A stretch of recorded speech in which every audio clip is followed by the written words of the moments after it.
Hi hello नमस्कार friends, स्वागत आहे तुमचं माझ्या परत एका नवीन रेसिपीमध्ये। तर आज आपण ना एकदम झणझणीत अशी झिंग्याची चटणी करणार आहे। तर याच्यासाठी सर्वात आधी मी या झिंग्याला ना छान असं भाजून घेत आहे कढईमध्ये।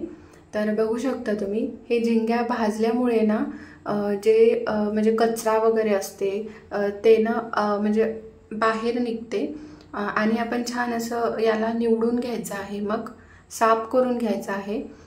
पण सर्वात आधी आपल्याला इथे भाजून घ्यावं लागेल। बघू शकता तुम्ही खालती ना सर्व काही लागलेलं आहे कढईच्या, म्हणजे याच्यात किंवा थोडेसे छोटे छोटे दगड वगैरे असले किंवा माती वगैरे असली तर ते पूर्ण निघून जाते भाजल्यामुळे।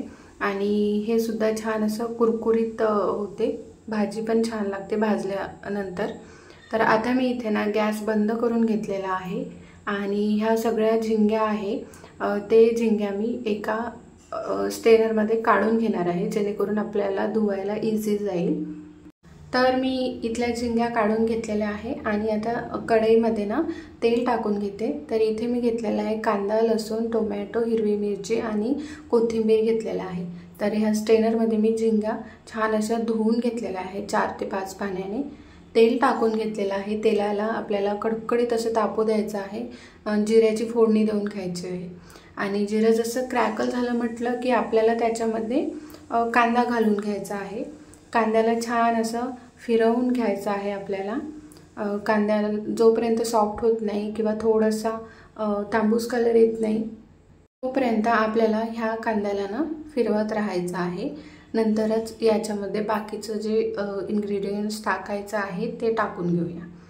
तर बघा कांदा थोडासा जास्त असल्यामुळे थोडासा वेळ जास्तच लागतो तो मऊ व्हायला।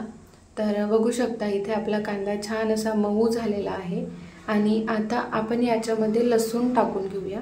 तर बघा फ्रेंड्स, इथे मी ना लसणाचा एक मोठा गाटा घेतलेला आहे आणि लसणाला असं मोठं मोठं कुटून घेतलेलं आहे, म्हणजे थोडंसं ठेचून घेतलेलं आहे खलबत्त्यामध्ये, एकदम बारीक करायचं नाही आहे, जेणेकरून टेस्ट ही जास्त येईल ही लसणाची असं जाडसर ठेवल्यामुळे। आणि आता ह्याला सुद्धा ना आपल्याला फिरवून घ्यायचं आहे, लसूणला छान तेलामध्ये फ्राय होऊ द्यायचं आहे। आणि नंतर आपण याच्यामध्ये टाकून घेऊया हिरवी मिरची आणि टोमॅटो, हे सोबतच टाकून घ्यायचं आहे, हिरवी मिरची आणि टोमॅटो। याला सुद्धा ना आपल्याला फिरवून घेत राहायचं आहे, कारण की टोमॅटो, हिरवी मिरची वगैरे सॉफ्ट व्हायला थोडासा वेळ लागते, त्याच्यासाठी इथे आपल्याला आता टाकून घेऊया मीठ। मिठामुळे ना टोमॅटो, हिरवी मिरची, कांदा वगैरे आहे ना ते सॉफ्ट होते आणि लवकर शिजल्या जाते।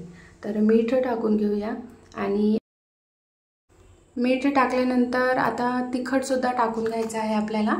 तर इथे हिरवी मिरची टाकलेली आहे, ते हिरवी मिरची थोडीशी कमी तिखट आहे, तर मी इथे तिखट थोडं जास्त टाकत आहे। आणि झिंग्या वगैरे खायला तिखट, नॉनव्हेज हा जो प्रकार आहे तो खायला तिखट असेल तरच म्हणजे जिभेची चव आणखी वाढते, त्याच्यासाठी इथे मी तिखट थोडंसं जास्त टाकलेलं आहे। आणि आता याच्यामध्ये आपल्याला हळदसुद्धा टाकून घ्यायची आहे थोडीशी। बाकी मसाले वगैरे काहीही घालायचं नाही आहे, फक्त तिखट, मीठ, हळद घालायचं आहे। आणि तुम्ही ही रेसिपी फक्त एकदा करून बघा, कोणताही मसाला घातलेला नाही आहे याच्यामध्ये मी। आणि बिना मसाल्याची ही भाजी खूप जास्त टेस्टी होते चटणी। तर याला आपल्याला ना फिरवून घ्यायचं आहे। आता आपण याच्यामध्ये कोथिंबीर टाकून घेऊया, भरपूर असं। कोथिंबीराने टेस्ट ही दुप्पट होते, कोणतीही भाजी असो कोथिंबीर टाकलंच पाहिजे, म्हणजे टेस्ट ही छान येते।